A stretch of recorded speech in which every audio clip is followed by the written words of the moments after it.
So I'm really interested in this new line that they have.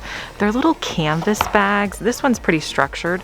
And then they also have the smaller ones that I just think are adorable. I have an idea for these little guys. I'm gonna get 3 of them. I wanted to make these containers really decorative, and I remembered that I bought this throw blanket that had this really cool trim on it. So this blanket is actually from Five Below. It was only $5. So I'm cutting off the trim, and then I'm going to actually cut the trim in half, and then I'm going to cut tiny little pieces from the trim.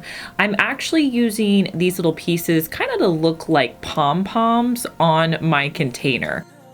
Next, I'm just going to place the little pieces onto the container, and they matched so perfectly. And I'm going to hot glue each of the little pieces to my containers.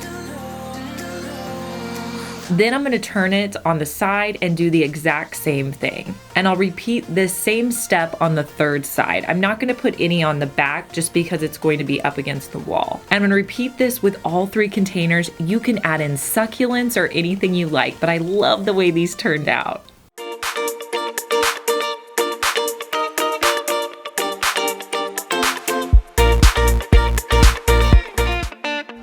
So I'm over in the mirrors.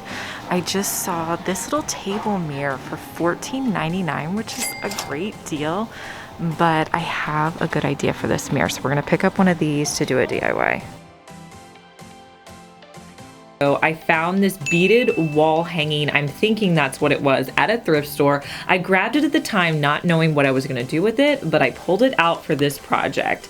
So I'm just gonna start by cutting off the beads, pulling them apart so I get, a good amount of beads. Honestly, I really didn't use that many. I still have plenty of beads from this project.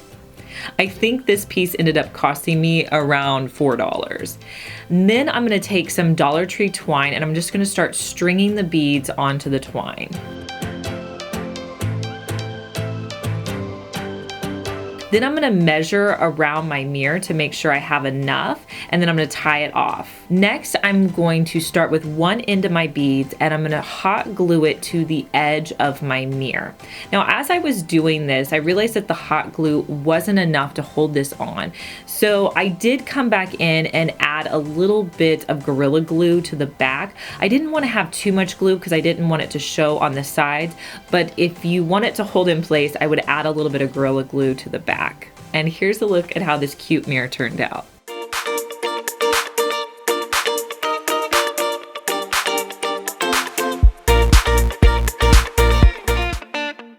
Hey guys, I'm Liz and you're watching my second DIY channel where I post daily DIY videos. You may be familiar with my main channel, Liz Fenwick DIY, but I'm glad that you found me over here on my second channel. Make sure that you're subscribed so you just get notified every day when I post our daily DIY video.